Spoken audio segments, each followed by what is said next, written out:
Police have released the names of the 6 people who were killed by an out-of-control bin lorry in Glasgow. Jack Sweeney, 68, his wife Lorraine, 69, and their 18-year-old granddaughter Erin McQuade, all from Dumbarton, were among the dead. Gillian Ewing, 52, from Edinburgh, Stephenie Tait, 29, and Jacqueline Morton, 51, both of Glasgow, also died. The council bin lorry crashed in George Square after careering from Queen Street at 14:30 on Monday. 10 other people, including the lorry driver, were injured in the crash. Police said 4 casualties were being treated at Glasgow Royal Infirmary. 1 was in a critical condition, 1 was serious but stable, 1 was stable and the other was expected to be discharged later. A further casualty was in a stable condition at the city's Western Infirmary. A 6th casualty was expected to be discharged later from the Southern General Hospital.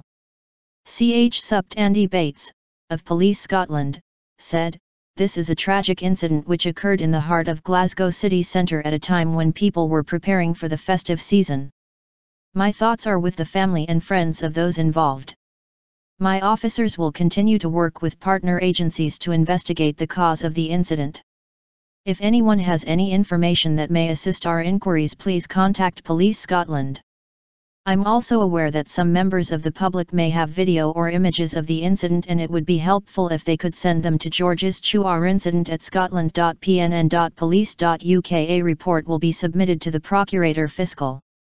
More details have emerged about some of the victims and tributes have been paid to them. Glasgow City Council has announced it is opening an appeal fund for those who were affected by the crash. The council is donating £20,000 with the Lord Provost's Goodwill Fund and the Scottish Government each donating a further £20,000. The Lord Provost's Queen Street Fund will begin taking public donations from Wednesday. Lord Provost Sadie Docherty said, "We have had tremendous offers of support already. Glaswegians started calling us to offer donations almost as soon as this tragic incident happened. That's heartwarming but not surprising in a city which responds so well to tragedy." Debit and credit card donations can be made by calling 0141287-7878. Lines will be open Monday to Friday between 8 o'clock and 2000 hours except on Christmas Day, Boxing Day, and 1 and January 2nd.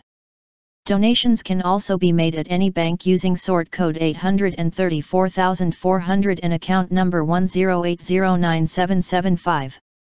Anyone in need of support can call a dedicated helpline on 0141287-0999. The bodies of the victims were removed from the scene overnight in a fleet of private ambulances. The square has reopened to traffic and pedestrians, but the Christmas lights will remain off until Wednesday. The Glasgow Loves Christmas attractions, including an ice rink and big wheel, will remain closed until noon on Boxing Day as a mark of respect to the victims. The council has also opened a book of condolence at the city chambers, near where the crash happened.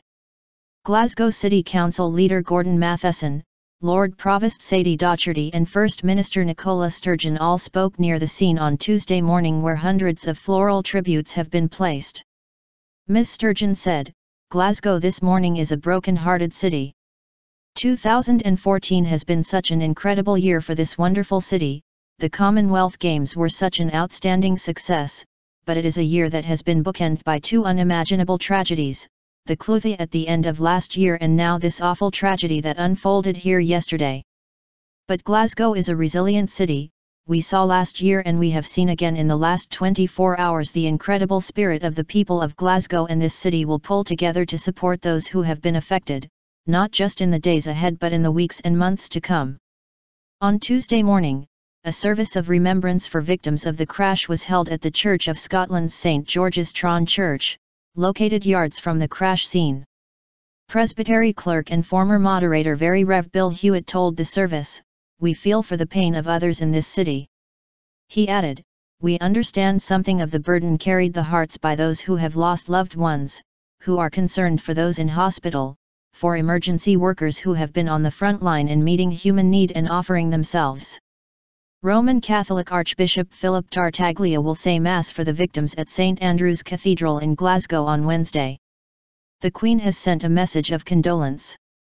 She said, "Prince Philip and I were saddened by the news of the tragic accident in Glasgow yesterday.